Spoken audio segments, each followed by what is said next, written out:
ไปเป็นยังไงเฮทรายครับมันส่วนใส่แล้วบนแล้วโอ้ยหัวแตกหัวจักพี่น้องเลยชอบแค่เสือทำหัวแตกหัวจักหน่อยบอกมึงดูหัวโนหัวไอโนเลยถูก มือมือเนี่ยเด้อเห็นว่าเห็นบ่เด้มืออย่าบังนี่เลือดยิ้มบ่นี่เลือดออกบ่บ่ถ่ายรูปไหมฮะโย่ต้องเบาเงาโย่เบิ่งมึงรถเฮาก็ได้สามารถมาแค่น้องพุ่นนะเดี๋ยวเจ๊นะเจ๊ใช่ดิก็นั่งดีๆก็เอาไปตัวดีเนาะถึงอยู่เจ้าก็แยงลงเบื้องนึงติดรถแต่ใส่เลข2หัวอย่าตายปากกาเลยก็ยาวยันล่มเปล่าเยอะไปโอ้เอาไม่เบรกวันเดียวปากแตกได้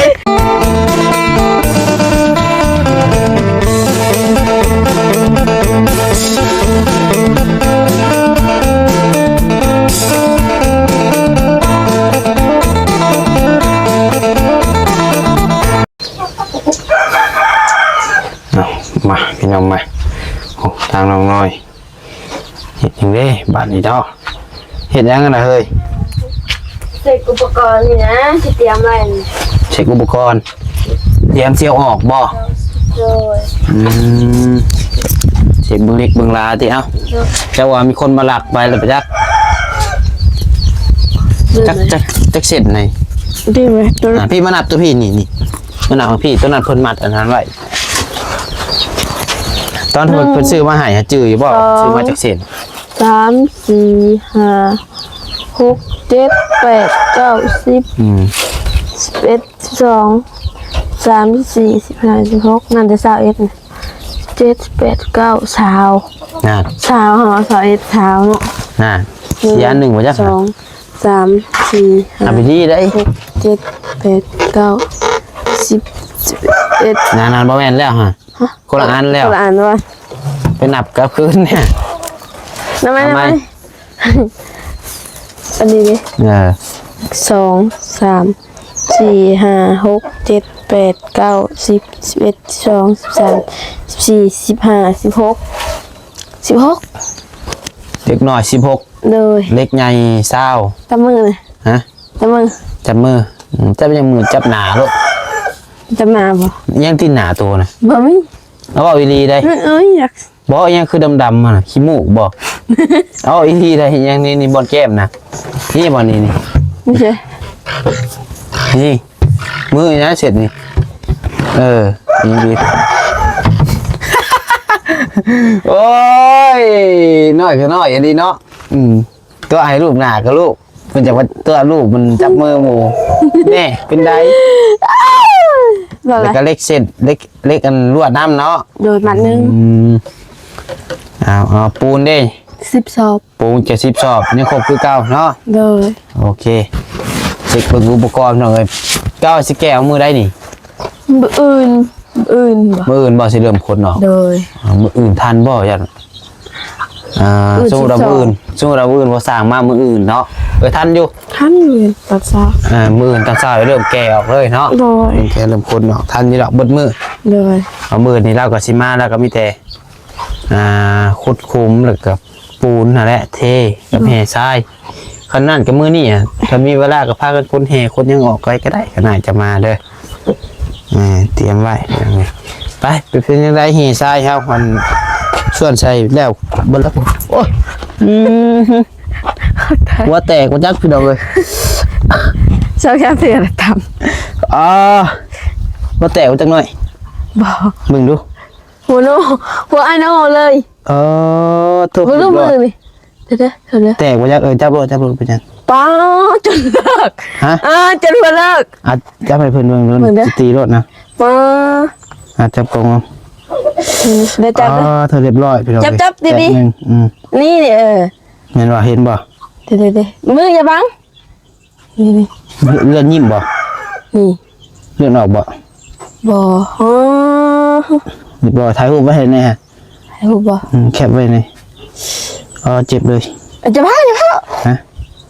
นี่ ตีเอาก็ตีโอ้ยหัวแห่งลาดพี่น้องเนาะ ยกนี่ นี่มือเนี่ย ฮะ ยก ยังไง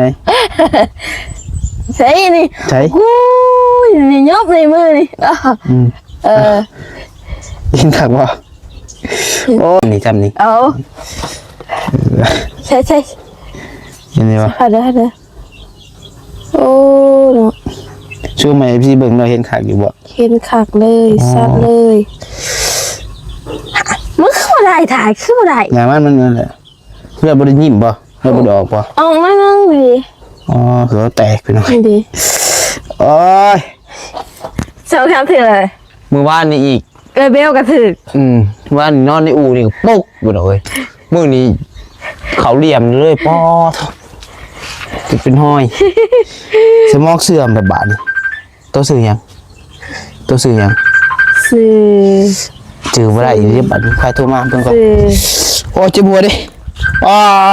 ลุกเลยหัวอ้ายเบาไล่ สื่อน้ำผ้าซื้อผ้า ฮัลโหล ชื่อชาย อยู่แล้วน้องน้อยแล้วนี่กำลังถ่ายคลิป อยู่ในเถียงไม่อยู่นอก อยู่เพื่อนอยู่เถียง เถียงบ่ไม่ได้ออกมานอกบ่ บ่แล้วเพิ่นอยู่พี่แล้วพ่อน้องน้อยบ่อยู่ผู้พ่อเพิ่นอยู่ แค่กำลังข่าวไป โอเคอ๋อตัวเจ็บดีเลยนี่ จนอันน่ะ เอาอะไรโทรมาไปน้องเลย เลย ลุบขอเลยปอ จนหัวโน่เบิ เพราะมันลุบได้นี่บุริโนได้โนเลยได้นี่ โน่หัวโน่ แม่นบ่บ่นี่หรอบ่ เฮ้ยบ่นี่ บ่ได้ตัวชี้จับรถตอนนี้ยังบ่ได้เจ็บบ่ได้ตัวเลือดมันนิ่มนะวันนี้ นั่นแหละ จิ้มใหม่จำใหม่ดูวันนี้นี่ โอเคแม่นเลย ปอปกอุดอยู่นี่ จนเลิกบ่อีจนโน่จนแดงเบิดนี่อย่าติ้งยามันเอามาโอ้ยระวังเอาบัดพี่น้องเอ้ยโอ้ย ชอบหาถือเลยเนาะ ดีกินบ่แซ่บพี่น้องเนาะ เลยบืนนี่อันนั้นเจ็บแล้วบืนนี่ ว่าเลยสมองเสื่อมด้วยไปจักงานนี่พี่น้องเนาะ โอ้ยนะพี่น้องเอ้ยทักทายสบายดีเด้อพี่น้องเด้อสบายดีทำไมพี่น้องอีกรอบนึงพี่เพื่อนน้องน้อยอย่างเนาะพามาเบิ่งก่อนพี่น้องเอ้ยเดี๋ยวว่าแห่ก็เตรียมหมดแล้วเนาะนี่ตักทรายขึ้นเนาะบัดนี้เนาะ เลย ถ้าว่าวันนั้นก็ตักใส่รถเลยพี่น้องเอ้ย เลยเจ๊ นี่ก็เป็นแห่รุ่นเก่าพี่น้องโอ้สุดเก่าดินจนโป่งขึ้นมา เลยงามเลยบัน ใช้เป็นอะไรต้นมะฮุงเฮาปลูกเมื่อวานนี่ อุ้ยงามอยู่ได้แต่มัน ใช่ฮะก็ปลูกว่านนี่แม่ตายแล้วบ่ ยังมันก็ซุ่มซื้อดีๆอยู่เด้มันนักหัวมันนั่น มันหนักหัวมัน แม่นเลย หักน้ำก็มีอยู่ แม่นเลยหัวมันนักแม่มันนักหัวมันหัวใหญ่ โคตรแล้วบ่มื้อนี้ โคตรแล้วอันนี้ อยู่เนาะ เลย เป็นไงต้นมะฮุง10คุม34ต้นพี่น้องเนาะ เลย เอาก็ว่าจะสิเอายังมาปลูกอีกบาดนี่ ต้นกล้วย สิเอากล้วยมาปลูก โดยมันใกล้ห้องน้ำเลย สิปลูกกล้วยน้ำ โดย เอาปลูกใช่ไหมแล้วมียังก็เอามาปลูกใส่เห็นเป็นชวนเลยเนาะ โดย อ๋อเริ่มปวดแล้ว เจ็บไปเลย บอกว่าอย่างกี้ต้องรถเขาเหลี่ยมเลย แม่นเลย เพราะใครแต่ว่าเลือดโบสาดเนาะคันถือเล็กตะปูอ่ะพอแห้งเนาะคันมีเล็กตะปูอ่ะ แม่นเลย อ๋อถือเหลี่ยมถือตะปูพออยากขึ้นพี่น้องจริง หัวแห้งเลย หัวแห้งล้านหัวล้านได้ไอ้หัวล้านได้แถวนี้นี่ เลยไอ้คือภาษาอันปลูกผม หัวแล้วบ่มีเงิน ฉันว่าไอ้ล้านเบิดใด ล้านได้แถวทางกลางเพิ่นเอาเลย ล้านทั้งพี่กับล้าน แม่ใช่ป่ะล้านตัวนี้ ล้านทั้งวันไอ้แบ่งผมเลย บ่ใช่เป็นคนผมบางเพิ่นเอาเลย เลย เอา ต้นมะม่วงเขารับได้ นั่น ซึ่งคืออยากกันอันนั้นเนาะมันติดแต่บ่นี่ ใกล้แล้วอีก2-3 มื้อหากระปุกอันนี้ เอาไป ไป เราสวดพักเข้าไป เราเบิ่งยังสัมผัส เอาบ่หมวกตองแต่งนี่ซ้ำไปก้อยหรือได้ หมึกแตงเป็นเลย เป็นอะไรได้ โอ้ถือว่าเฮซ่าก็เตรียมความพร้อมแล้วพี่น้องเนาะ เลย พวกปูนมีแต่ถ่าแต่คนออกมาคนออกไปเนาะ เลย ถ่าแต่อ้ายน้องน้อยมาแล้วพากันคนพี่น้องนี่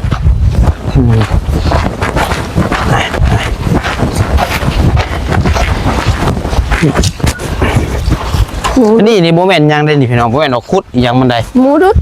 หมูพี่น้องเอ้ยเบิ่งผมมันดุดหมุนเบิดกระดองเพื่อนนี่เนาะ เลย เบิดเลยพี่น้องเอ้ย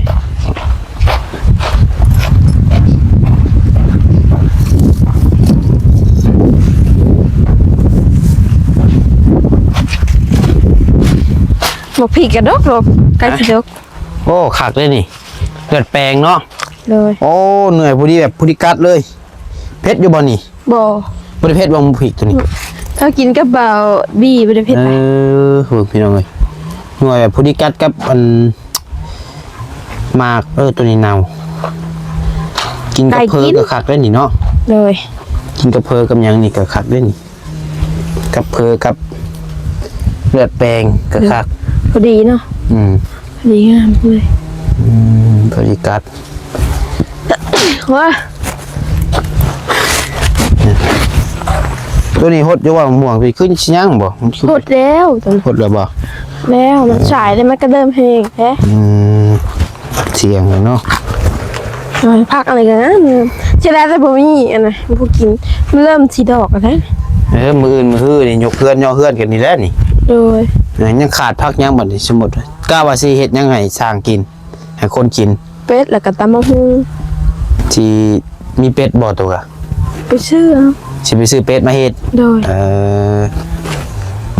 ซื้อเป็ดกับตำมะฮุง อืม ชำนั่นนี่ สิซื้อเป็ดเนาะซื้อเป็ดมาคั่วมาเฮ็ดสู่เพิ่นกินแล้วก็ตำบักหุ่งน้ำ โดย ได้แล้วนะซื้อก็ไก่ตัวนี้ดิ ไก่บ่ได้ไก่ได้อยู่แต่แบบบ่ทำเป็ดตัวใหญ่กว่าไก่ เอาเป็ดเอาตัวมันนั่นติ โดย ซื้อเอาบ่อยากขามันแน่บ่ของตัวเอง ไก่มีบ่หลาย ดีแล้วบ่ต้องป้าไว้เลี้ยงไว้ก็ดีมีขนาดพอมีเงินก็ไปซื้อเอาตัวที่ว่ามันอันนั้นรถ เลยนี่ไปมาอันนี้นี่มันแต่ง่ายเลย แต่ง่ายไปเลยบ่นี่ ตัวเป็นเครือนี่ดิ แม่นเลยบ่ตัวทางหลังหั่นกะ บ่แม่นตัวนี้ เป็นแต่จังนั้น พูด นี่เนาะ1 2 3อันนี้ แล้วก็ตัวปลูกนี่ก็แม่นว่าตัวปลูกเป็นขุมนี่ก็แล้วก็ตัวนี้ก็แม่นนี่ กำลังเป็นดอกเนาะเป็นไว้อยู่ได้สมแตงนี่เนาะ เลย ได้กินเชอได้นี่ เพื่อเพื่อนน้องน้อยแล้วนี่ห่อย ได้กิน ยังหลายเดือนเติบแล้วนี่พี่น้องเอ้ย เลยมันก็ดอกแล้วเด้มันแตงตัวนี้ก็ดอกมากแล้วเด้ ใช่ นี่ แบบนี้บอลก่อนมันสิเป็นหมานี่น้อยๆนี่นี่บ่ที่ว่าสิเป็นหมานี่ เลยนี่นี่ หลายอันเติบแล้วนี่เนาะ พูดทางน่ะ โอ้อีกบ่เกินเดือนหนึงบ่จังนี่ บ่ฮอด หมดเดือนบ่ ฮอดเดือนแตงนี่ใหญ่ไว้บ่แตงอันนี้ดอกหลายเนาะ มันเป็นสิเป็นจังหมากเด้เนาะเจ้าว่าเต็มเลยบ่จัก ใช่ คำจับได้ใครแน่เนาะมันเป็นแต่มันจับมันนะพี่น้อง เลยจะคักเดี๋ยวจะเราก็ได้กินแล้วนี่บ่โดนนัก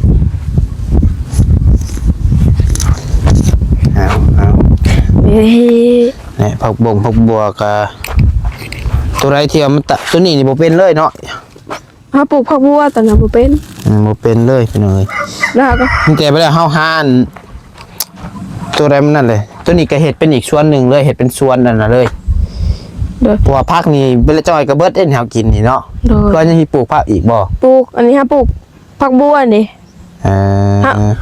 ไปเอาใบตู่มาใช่นี่มันสุ่มเนาะ เนี่ยแต่โตแล้วตัวสิปลูกยังกัน มัน ตั สุ่ ว ม หาแนวพวกอันต้นหอมหูมาปลูกอีกก็ได้นี่พวกชิงขอกชิงไข่ ได้ ปลูกใส่แถวแคมมันเลยเลาะปลูก โดยได้ นั่น กิน เล ไม่ ย ใช่ด้วย เป็นสวนเลยนะยามให้ยามหน้ากับบริยากซื้อ เลย เพื่อได้ขายอีกเนาะ เลยมีเครื่องมือสมัยก็เป็น ตะกะแตนยังไงวะ ใช่ นี่อันบ้านไอ้ตะกะแตนยัง อีเขือ อีเขือน้อยนี่มันยังบ่ใหญ่แม่ล่ะวะตัวอื่นเนี่ยเลย เห็นตะกะแตนลาย ก็แต่ลาย เห็นมีผักอันนึงกินกับตับเป็ดพอดีเลยเด็ดออกไป แมนผักเสริมเห็ดกินลาบเพื่อเลือดแปลงเนาะเดี๋ยวเลือดแปลงพ่อก็เนาะเพราะมันต้องได้เห็ดลาบมาแหละเพราะเลือดแปลงมันต้องแบบเขาเห็ดกินเองโดยเฉพาะอันนั้นเนาะ โดย นี่หลายคู่หลายคนกาสิเชิญก้าวว่าสิเอิ้นคนหลายอยู่บ่มายอซอยนี่สะบงสะบาดเลยเนาะ โดย หลายเติบบ่ได้เฮ้ยย่อเฮือนเนาะ ลายเลยกับบลายกับโนซอฟก็คืนอีกบ้าน เฉพาะทีมงานนี่ก็ยังหลายเติบแหละพี่น้องเอ้ยประมาณเกือบ10ผมจากทีมงานนี่ก็ โดย ให้นำมาเพิ่นมาพร้อมกัน โดย เดี๋ยวยันเพิ่นมาเทื่อละคน2คนเนาะ โดยถ้าเป็นยังทำมือหัวมาหัวแบบโดยโดย ว่าไงตบ ตอบสุด เดี๋ยว ตอบ สิเพิ่นยังเว้าอยู่ติ โดยจะ จะบอกน้องนะบอกน้องหน่อยพัดชัยเอ้ยอย่าให้น้องหัวร้ายให้ตอบว่าโดย เลยถามมึงนะคิดได้ปะทีนี้ผักอันข้าวหมากกินผักอัน ทางนี้พักแพ้วบ่ บ่ผักเสริมผักเสริมยังก็จะด้อมเบิ้งในหอมไม่ได้คือกันได้กับ เสริม ผัก หอม คนละอันใช่บ่ คนละอัน อันนี้นี่หวานนะบ่นี่คือว่าบ้าน ตัวนั้นหันเนาะตัวในทางหันเนาะ เลย มันมีเสริมยังไงวะเสริมมันหอมคักเลยพี่น้องนี่ มีตัวนี้ข้าวหมากเลย คนละกินบ่มีเลย คนละกินนี่มันสิแห้งกว่า มีเซโลนี่มีดมดิ กินอันนี้ ต่างกันเนาะ เลย เอาบ่ได้คือกันใดนี่ ตัวนี้นี่สีคิ้วกว่า ตัวนี้กินมันสิแห้งกว่า มันสีคิ้วแบบ ตัวนี้หอมแบบ ไหนพี่น้องผู้ได้มักกัน ตัวนี้แบบมันสิแบบ อ่อนอันนี้ก็แบบคันว่าน้ำหอมก็แบบกินแบบพุ่งพี่น้อง แม่นะแบบจะคืออันบัสบอกสบิเนาะ บาซาบิ เด้อ เคยกินบ่บาซาบิ บ่ คือโอ้โหซะ มาให้กระจาวาวมันแห้ง มันกินแล้วมันขึ้นคอขึ้นอันนั้นได้ขึ้นดังได้นะบาซาบิซะบะ แพว ทักแพรวนางแพรวนางเลิศ กินกับลาบหมูสิง กับไข่ลูก เหมาะย้ายค่ะ อยากอยู่บ่เอาเงินนะแม่อันไม่ให้ขายอยู่ ถ้าลูกอ่านบัตรมาเลย ฮะมาจังไดไอ้ก็มาคือเก่ามาทุกมื้อให้แล้วก็น่าบ่คาเวีย นี่อะไรจะหอม ฮะ ดมมา แต่หอมปักแพรวกับบริติเอกบริวาใช้ต้นเป็นนัวโตนเป็นเลยบ่ เป็นนี่ดิ มันคืออิงอ่ะเจ้าว่ามันบ่ใหญ่ไปจัก มันก็เริ่ม มันอิงหัวนะ เอา แต่มันคาหัว มันนักหัวมันได้น่ากระเบื้องต้นมันน้อยๆเป็นหัวมันบักใหญ่ อืม ตอนนั้นก็เองห้าวได้ปลูก เชื่ออยู่ แล้วยอดมันใหญ่กันงามแบบอุ่มพุ่มเลยแหละยอดมันสัมโปมือก็มี คนอันนี้ฝนตกมันเริ่มหมกแล้วแปลงกะพูดไงแล้วก็ที่มันได้ชื่อแต่แหละ ยังกะติหมกแตงเนาะ เลยทำหมกทั่วแล้วปุ๊บเป็นนะ มันเป็นแต่หมักทั่ว เลย หมักแตงมีหลายเติบด้วยนี่พี่น้องบ่ามันเป็นนี่เนาะ โอ้ แล้วเฮามีสวนกะขายแบบนี้เนาะเฮาอยู่ทั่วสวนก็ได้ เลยพอมาได้ชื่อ โดย หอม เสียงรถ บาไล่บ่ ไปบ่ไรบ่ บาไล่บา พัก ไล่ ยังตัวนี้ บาไล่พาลุย พักยังตัวนี้ อันพักกินกับตำมะฮุงดิแซ่บได้นะกะผักบัวละพา บุรพาบ่นี่ นี่เลยบัวละพา หอมเนาะใส่อันนั้นต้มเลือด ดู ต้มอันนั้นเป็นต้มเลือดต้มแบบเฮากินกับตำน้องปลาใจเคย กินกับตำมะฮุงแซ่ ต้ม บ เลือดนอนจิ้มลงใส่โอ้คัก อันนี้ผักหอมอันนี้ผักปลูกทุกผักเลยนะ ถือว่าหลายแนวอยู่เนาะ เลย พวกกินนี่ ถ้ายังสิเอามาปลูกอีกอยู่ เสียยังมา ว่า ป สิ ลูก ปลูกผักอันน่ะ กอนเอาหม่องมาไหมมีบ่มีก็หามาปลูกก็ได้ เลยแต่ไก่นี่พูดแค่มือเดือห้าก็ไม่ได้ไปแค่เถื่อดนเต็ม ห นี่ไป ปู่ก็ยัง เฮ้เฮ้ บ่ไรพี่น้องเนาะไปไปแล้วออกไปนอกไปแล้วไป จอด เฮ้ย ขึ้นน้ำแม่ ขี่แน่มาหับแน่แทงน้อยหับแน่ขี่เอิงน้อยเป็นบ่เราบังดู บ้างปะ เราบังดูฮะ ไปไล่ นั่นไปจักให้ว่าไล่ซ้อนดูบัตร1ไป ซ้อนนะ ไปไล่นี่ขี่ไปนี่ลองเบิ่งดู เป็นอยู่บ่ร่วมได้ร่วมบนลาวได้ กำลังครึ่ง บ่ไล่ครึ่งนำเด้อ ขึ้นไงได้บัด ครึ่งทางหลัง เอาขึ้น เอาแม่เราสิซ้อนให้เราเบิ่งดู อ้าย มีเพื่อมีรถพดขี่บ่เป็นเนี่ยผู้อยู่แล้วว่าเคยขี่ได้แล้วว่ะ ให้ที่ชื่อรถใหม่บ่ มาแล้ว รถใหม่ บ่เว้า ลองดี มึงเชื่อน้องเพิ่นนั่นอนาคตเด้ โอ้อนาคตเนาะ โอ้ว่าบ่ได้เด้มันบ่ได้โดนแน่อนาคตนี่มื้ออื่นก็เป็นอนาคตได้ น้อย เลย ไปได้แล้วบางเทื่อมื้อแรกกันถึกเลข800ล้านนี่ชื่อมาให้แล้วได้มื้ออื่นนี่ เลย ลองเบิ่งก่อนครึ่งได้บ่เอาลองเบิ่งครึ่งก่อน ได้ล้านนี่ค่อยออกรถกันได้ครับ โอ้ย ว่า นะ เจ้าขึ้นครึ่งหั่นขึ้นได้บ่ บ่แพ้เลย ลองเบิ่งก่อน